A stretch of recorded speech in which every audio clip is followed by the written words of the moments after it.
Prior to playing Ys 8, I'd only ever played one other Ys game, Ys Origin. I really enjoyed Ys Origin. The fun and fast action made it a joy to play. I had high hopes for Ys 8, but I was also apprehensive because I had read that the Japanese version of the game had performance issues on the Vita. Fortunately, after playing for around 15 hours, I found no performance issues on my Vita, and I've really enjoyed Ys 8 even more than Ys Origin. In Ys 8, you play as Adol Kristin. Adol and his friend are sailing on a boat returning home after one of their adventures when their boat is attacked by a large sea monster. Adol wakes up on the mysterious island of Seren, where it's rumoured that no one that comes to the island ever leaves. Adol embarks on an adventure to explore the island and find any survivors from the ship, and ultimately find a way off the island. I really like the story of Ys 8 so far. Where so many games have high stakes like the world is in danger or millions of lives are on the line if the hero doesn't succeed, I like that the plot was focused on Adol and the ship's passengers and their survival on this dangerous island. Adol finds various survivors over the course of the game dotted all over the island. It was strange, of course, that he woke up on one beach, whereas others found themselves in the middle or other side of the island, but it wouldn't be much of a game if all the passengers were in one place. The different characters all had really distinct personalities, and as you get to know them, you realise they've got interesting backstories too.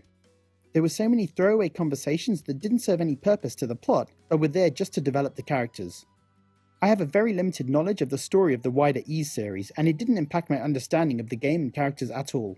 I may have missed some of the Easter eggs or references to previous Ys games, but I didn't feel like I was missing out. So don't let the 8 in the title put you off from playing. Ys 8 is an action RPG. You control the main character freely and run, jump and attack monsters. You have a party of 3 characters that starts off with Laxia, Shahad and Adol. Laxia is a fast and agile swordswoman. Shahad is your tank performing powerful attacks using the ship's broken anchor as a weapon. And Adol uses a sword and is a balance between speed and power. I found myself favouring Adol in general. You can instantly swap who you control at any time, even mid-battle. The battle system was excellent. I didn't like the initial controller setup, but it was very easy to swap the buttons around to a layout that I was more comfortable with. Jumping, dodging, executing attacks was fluid and intuitive. You can execute special attacks that you unlock over time, and if you time your dodges or blocks at the right time, then you get a temporary boost to your attack or speed.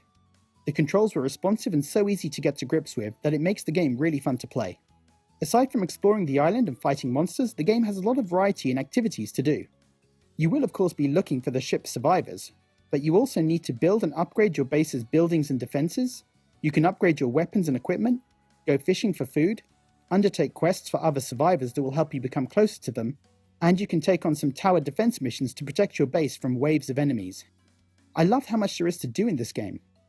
The completionist in me wanted to complete every sub-quest, which is part of the reason I haven't finished it yet. I mentioned at the start of the video that I had heard the Japanese Vita version had performance issues. I didn't encounter any problems at all in my playtime with the game. The load times were not that long, saving was fast, and even with multiple enemies on the screens I didn't have any slowdowns. When you enter a new area, the game loads all the enemies onto the map. I found it pretty impressive that you can be fighting a group of enemies and still see multiple groups of enemies in the distance just walking around. The game is designed as a series of interconnected areas that make up the island for you to explore. The level layouts and map design was smart.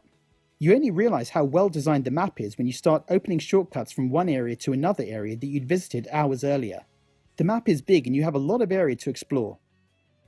The difficulty was pretty fair to me. Some enemies were difficult the first time you encounter them, but once you figure out their attacks and how they telegraph their attacks, they become pretty manageable. The large monster bosses were pretty varied and fun. I didn't find them overly challenging, but it probably helped that I was upgrading my weapons and equipment at every opportunity. Each boss had an intro that made them feel like a big deal. The game looks amazing. This to me is one of the best looking games on the Vita. The textures of the ground and the walls were a little blurry, but the characters looked amazing and detailed. There were a lot of different enemy types and it seemed like each new area revealed a new enemy. The sunny island with waterfalls, beaches, lush forests and swamps looked gorgeous on my Vita screen. I spent way too much time just taking screenshots of the sky at night or standing on the beach looking out at the ocean. The music was also excellent. It suited the game well, with each area of the island having their own musical theme. There wasn't one track that I didn't like, and some of the faster paced tracks really gave the feeling of going on an epic adventure. The voice acting was really good too, with the voices suiting their characters. While writing this preview, I tried to think about any negative points about the game, and honestly I really struggled. The gameplay, story, graphics and music all work perfectly together, and the game is just so much fun to play. The only negative of Ys 8 is that it seems to drain my Vita's battery quickly. For most games I get around 6 hours of playtime on a full charge. For Ys 8 it was more like 3 to 4 hours.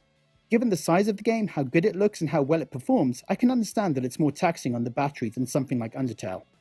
So, 15 hours in, and my opinion is that Ys 8 is an excellent game, and indeed it's become one of my favourite games on the Vita.